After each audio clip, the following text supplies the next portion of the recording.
Bonjour la beauté. Dans un entrepôt abandonné d'une petite ville du Colorado, Trevor danse avec sa copine Nina, tandis que son pote Kyle embrasse sa conquête du jour. Tout à coup, Kyle crache du sang, mais la fille continue à l'embrasser. Trevor et Nina, dégoûtés, s'en vont dans une autre pièce où quelque chose bouge dans l'ombre. Pendant ce temps, la ville se réveille avec la nouvelle que l'État a envoyé des forces militaires pour organiser une quarantaine de 24 heures. Les routes sont bloquées, donc personne ne peut entrer ni sortir de la ville. Rapidement, des embouteillages envahissent les rues et les habitants commencent à se plaindre de la situation, allant jusqu'à se disputer avec les soldats, car aucune explication n'a été donnée. Un couple en particulier est désespéré de partir pour emmener leur fils malade à l'hôpital dans une grande ville. La caporale Sarah les convainc de l'amener à l'hôpital local, car l'armée a fait venir des spécialistes qui s'occupent déjà des malades. Plus tard, Sarah demande au capitaine Rhodes si l'histoire des spécialistes est vraie, mais il lui ordonne de se taire et de suivre les ordres. À la station de radio, un soldat surveille le DJ Paul pour s'assurer qu'il diffuse les informations nécessaires au public. De retour dans l'entrepôt, Trevor est effrayé par quelque chose dans l'ombre, mais c'est seulement Nina. Il annonce qu'il est temps de partir, mais le nez de Kyle commence à saigner. Malgré cela, Kyle demande à sa copine de rentrer chez elle avec lui, mais elle, craignant qu'il soit malade, part seule. Alors que Kyle prend la voiture de Trevor, sa copine traverse la forêt, où elle entend un rugissement mystérieux. Elle tente de s'enfuir, mais trébuche et roule au sol jusqu'à tomber dans l'eau. À ce moment-là, une créature la trouve et l'entraîne pour la dévorer. Peu après, un groupe de soldats arrive au barrage routier et Salazar tente de provoquer Sarah, qui répond en le mettant au travail. Ensuite, elle emmène Crane en ville et visite la maison où elle a grandi. Là, elle trouve son frère Trevor et Nina sur le canapé et les réprimande pour ne pas avoir répondu à ses appels. Aucun des deux n'est au courant de la quarantaine, ce qui rend Sarah encore plus en colère, car leur mère a besoin de soins constants. Sarah monte précipitamment et vérifie Francine, leur mère, qui ne se sent pas bien. Elle dit que ce n'est qu'un rhume, mais Sarah décide de l'emmener à l'hôpital malgré tout. En bas, Nina remarque qu'elle a aussi plusieurs messages de son père. Sarah revient et Trevor explique que Francine ne se sent pas bien depuis le matin. Nina parle des symptômes de Kyle et Trevor veut aller le voir, mais Sarah lui demande de rester avec leur mère pendant qu'elle vérifie la situation. La nuit était tombée lorsque Sarah et Crane arrivent chez Kyle et découvrent que la porte est ouverte. Les pièces sont couvertes de sang et les soldats fouillent la maison avec précaution, mais Kyle est introuvable. Lorsque Crane s'appuie sur les rideaux, deux corps tombent sur lui. Ce sont les parents de Kyle qui ont été brutalement attaqués. Sarah essaie d'appeler la police, mais le téléphone ne fonctionne pas. Alors, elle utilise la radio militaire pour contacter son capitaine. Rhodes explique que toutes les lignes téléphoniques ont été bloquées jusqu'à ce que la situation soit maîtrisée, car trop de rumeurs circulent, et il promet d'envoyer la police chez Kyle. Ensuite, Sarah emmène Francine, Trevor et Nina à l'hôpital. Pendant le trajet, le nez de Francine commence à saigner. Lorsqu'ils arrivent enfin à l'hôpital, l'endroit est bondé de patients présentant les mêmes symptômes, et l'infirmière demande à Sarah d'attendre son tour comme tout le monde. Le père de Nina est également à cet hôpital, alors elle et Trevor vont lui rendre visite. À ce moment-là, Sarah remarque Salazar et d'autres soldats qui gardent l'hôpital, ce qui lui fait comprendre que la situation est grave et que ce n'est pas un simple exercice comme on leur avait dit. Rhodes emmène Sarah rencontrer le docteur Logan du CDC. Logan lui demande si les parents de Kyle avaient des marques de morsure et elle confirme, mais elle dit qu'elle ne pense pas que ce soit un animal, car il n'aurait pas pu cacher les corps derrière les rideaux. Dans la salle d'attente, Crane remarque que Francine et de nombreux autres patients tremblent de froid. Alors, il va prévenir Sarah et Logan. En même temps, le père de Nina commence à présenter les mêmes symptômes. Un virus agit rapidement dans son corps, transformant l'homme en zombie. Il saute du lit pour attaquer sa propre femme, mordant son visage. Pendant ce temps, à la centrale électrique, une employée est attaquée par deux zombies qui la poussent contre une clôture pour la dévorer. L'impact sur la clôture et le sang qui coule provoquent un court-circuit et les deux zombies prennent feu. Avec le dysfonctionnement des machines de la centrale, les lumières de la ville commencent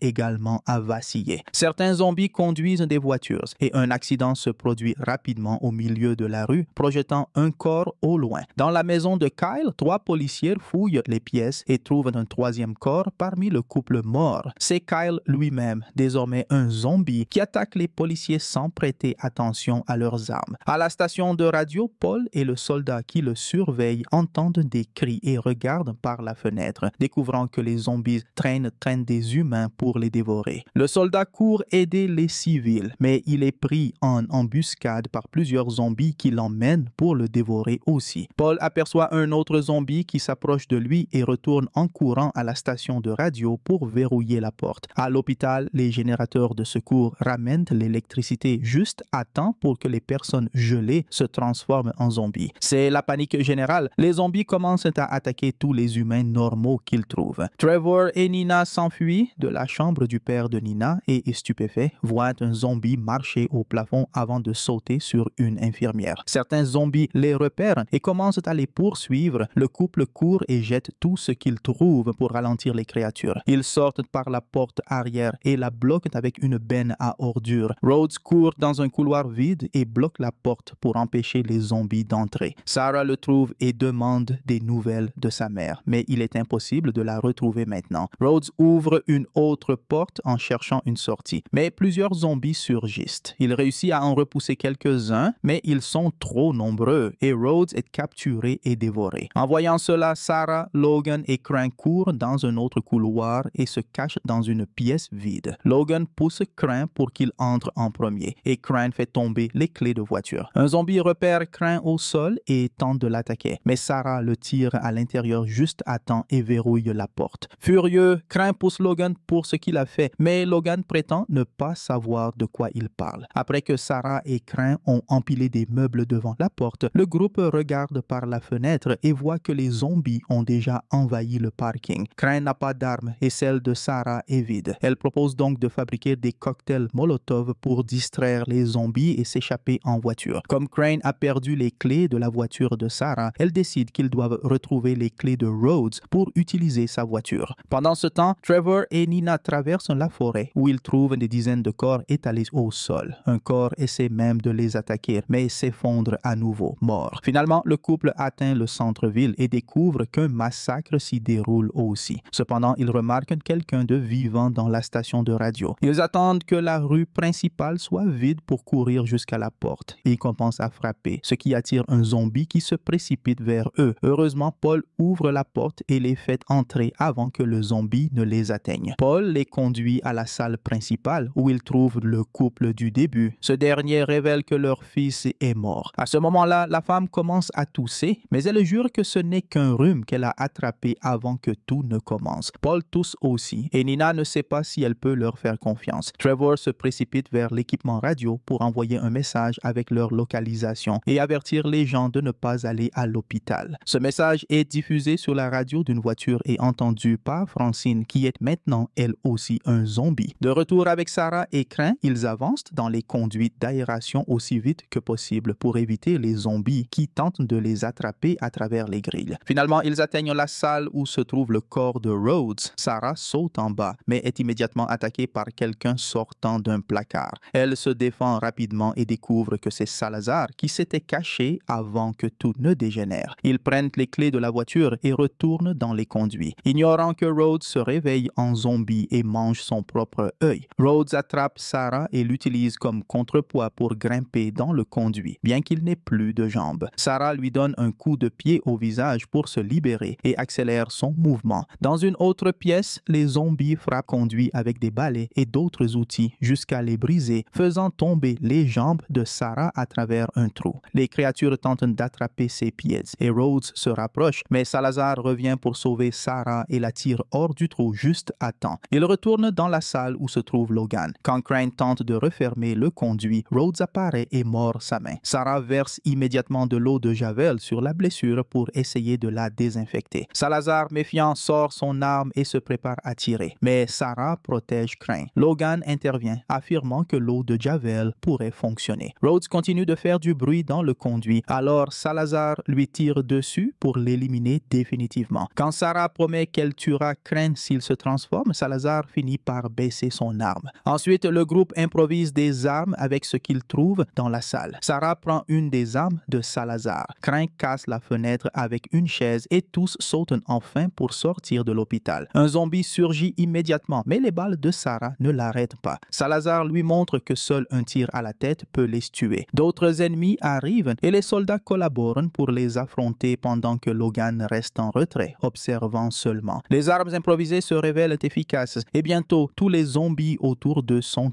éliminés. Malheureusement, les zombies à l'intérieur de l'hôpital commencent également à sauter par les fenêtres. Les soldats continuent de se battre, écrasant leurs têtes ou les décapitant. Pendant que tout le monde est distrait, Logan révèle qu'il a sa propre voiture et s'enfuit en courant vers elle. Une femme tente de demander son aide, mais il la pousse vers un zombie pour s'en débarrasser avant de monter dans sa voiture et partir. Les autres remarquent cela et insultent Logan, mais ils n'ont pas le temps de s'attarder car de nouveaux zombies s'approchent. Cachés derrière une voiture, ils allument plusieurs cocktails Molotov et les lancent sur les zombies, créant un grand incendie qui brûle lentement les créatures jusqu'à leur mort. Ensuite, ils courent jusqu'à la voiture de Rhodes et doivent éliminer quelques zombies qui ont échappé aux flammes avant d'y entrer. D'autres créatures apparaissent et tentent de s'accrocher au véhicule, mais Sarah conduit rapidement pour les faire tomber. Le groupe quitte finalement l'hôpital, traversant une ville plongée dans la mort et la destruction. Ils trouvent finalement une armurerie. Par précaution, Sarah attache Crane à la voiture avant d'entrer avec Salazar. Malheureusement, Crane commence à saigner et quand les autres reviennent avec des armes, il s'est déjà transformé en zombie. Salazar veut l'éliminer, mais Sarah le convainc de ne pas le faire, affirmant que Crane est inoffensif puisqu'il est attaché. Ils partent avant que les zombies ne se rapprochent trop. À la station de radio, un zombie tente d'entrer par l'escalier de secours, mais Trevor lui jette une télévision sur la tête pour l'éliminer. En retournant à l'intérieur, Nina montre que des mouchoirs ensanglantés traînent dans la poubelle. Elle prend un couteau et menace les adultes, exigeant qu'ils avouent qu'ils saignent. Cependant, chacun accuse les autres. Soudain, Paul se fige et commence à se transformer en zombie. Désespérée, Nina lui plante un couteau dans la tête pour l'arrêter. Trevor utilise de nouveau la radio pour envoyer un message d'urgence. Pendant ce temps, les soldats quittent la ville, mais en entendant la voix de son frère à la radio, Sarah fait demi-tour avec la voiture, écrasant tous les zombies sur son chemin pour ne pas perdre de temps. À la station, Trevor regarde par la fenêtre et aperçoit Francine. Il court pour la rejoindre, ignorant les avertissements de Nina. Francine, complètement déconnectée de la réalité, tente d'attaquer son fils, mais Sarah arrive et la percute avec la voiture. Trevor, en larmes, n'en revient pas de ce qu'elle a fait. Sarah lui rappelle que ce n'était plus vraiment leur mère. Pendant ce temps, Nina monte prévenir le couple âgé qu'ils doivent partir, mais elle trouve la chambre étrangement vide. En regardant derrière le canapé, elle découvre le mari mort. La femme, maintenant zombifiée, surgit derrière Nina et la projette au sol. Nina se défend avec tout ce qu'elle trouve dans la pièce, allant jusqu'à casser les meubles. À ce moment, Trevor entre et ils combattent la zombie ensemble, montrant une excellente coordination. Dehors, Salazar repère des survivants coincés derrière une grille. Ces derniers commencent à grimper pour les rejoindre, mais des zombies arrivent par derrière et les dévorent. Au même moment, Trevor et Nina poussent la zombie par la fenêtre. Quand elle tombe, Salazar et Sarah lui tirent dessus jusqu'à ce qu'elle meure. Les tirs effraient les zombies près de la grille et le groupe réussit à partir en voiture. Pendant le trajet, Salazar se demande pourquoi Crane ne les attaque pas. Sarah rappelle que Crane est végétarien. Malgré tout, et Salazar continue de se moquer de lui et de le menacer, ne lui faisant pas confiance. En arrivant au barrage routier, ils découvrent que les autres soldats sont aussi devenus des zombies. L'un d'eux s'approche de la voiture et Trevor sort pour lui tirer dessus. Salazar et Sarah rejoignent Trevor et éliminent autant de zombies que possible avec leurs armes. Mais les ennemis continuent d'arriver. Sans autre option, ils remontent dans la voiture et rebroussent un chemin. Ne sachant où aller, Trevor mentionne un entrepôt abandonné. Sarah conduit à travers la forêt et ils aperçoivent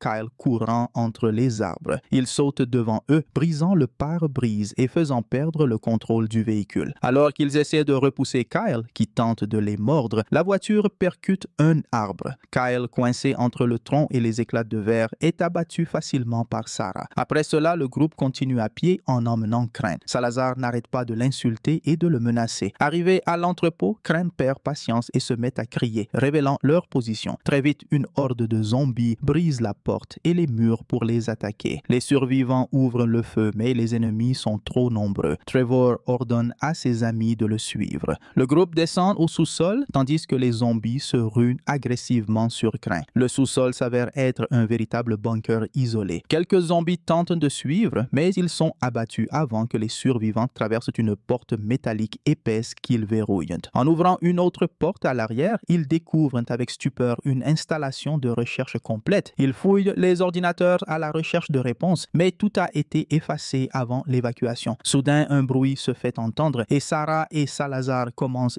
à explorer chaque pièce. Ils découvrent Logan en train de détruire des preuves. La paire le menace de leurs armes, mais Logan explique qu'il faisait partie du projet Wildfire, une recherche sur des agents biochimiques. Il jure que le projet n'a rien à voir avec le virus zombie, mais il est interrompu par Trevor qui trouve un fichier vidéo sur un ordinateur. La vidéo montre un scientifique avouant que le virus, conçu pour cibler des troupes ennemies, a muté et échappé à tout contrôle, le forçant à tuer ses collègues infectés. La vidéo se termine lorsque le docteur se transforme en zombie et détruit la caméra. En entendant un grognement proche, le groupe quitte le bureau et tombe sur le docteur zombifié. Il lui tire dessus, mais il prend peur et s'enfuit. Salazar et Sarah le poursuivent, découvrant qu'il s'échappe en rampant dans les conduits. Un autre zombie surgit pour attaquer Salazar, mais il le décapite rapidement. La paire revient vers les autres, tirant dans les conduits chaque fois qu'un bruit se fait entendre. Logan, incapable de localiser les sorties d'urgence, écoute Salazar expliquer que ce bunker est un modèle militaire. Ils doivent trouver les silos à missiles pour s'échapper. Pendant que le groupe avance dans les couloirs, le docteur surgit d'en haut et kidnappe Logan. Il le tue rapidement avant de jeter son corps devant les autres. Le groupe se précipite, mais après avoir erré un moment, il ne trouve toujours pas le silo. Malgré les protestations de Salazar, ils décident de se séparer pour couvrir plus de terrain. Sarah et Salazar trouvent le silo en premier et passent la première porte sans problème. Mais en traversant le couloir, ils tombent sur plusieurs zombies cachés dans la pièce suivante. Ils commencent à tirer, mais les zombies encerclent Salazar et le font tomber. Il dit à Sarah de continuer sans lui avant que les créatures ne commencent à le dévorer. Sarah court rapidement et Trevor la tire dans une pièce sécurisée. Là, il découvre plusieurs réservoirs de propulsion de missiles. Les deux frères et sœurs travaillent ensemble pour fabriquer des lance-flammes géants. Sarah retourne dans le couloir pour attirer l'attention de la horde, mais le docteur surgit derrière elle. Alors qu'elle se bat avec lui, Crain apparaît au milieu de la horde. En se souvenant de ses sentiments pour Sarah, il commence à tirer sur les zombies jusqu'à épuiser ses munitions. Furieux de cette trahison, le docteur relâche Sarah et court décapiter Crain. Sarah tire sur un zombie aléatoire pour attirer l'attention de tous avant de courir à nouveau dans le couloir. Les créatures la poursuivent, mais lorsqu'elles atteignent la porte, Trevor et Nina activent les réservoirs. Des flammes gigantesques jaillissent, brûlant instantanément les zombies et atteignant tous les recoins de l'installation. Pas un seul monstre ne reste debout. Après cela, le trio monte par le silo et trouve la voiture de Logan. En roulant, ils entendent à la radio que le virus a été complètement contenu. Cependant, sur la route, il reste un zombie isolé. Finissant ainsi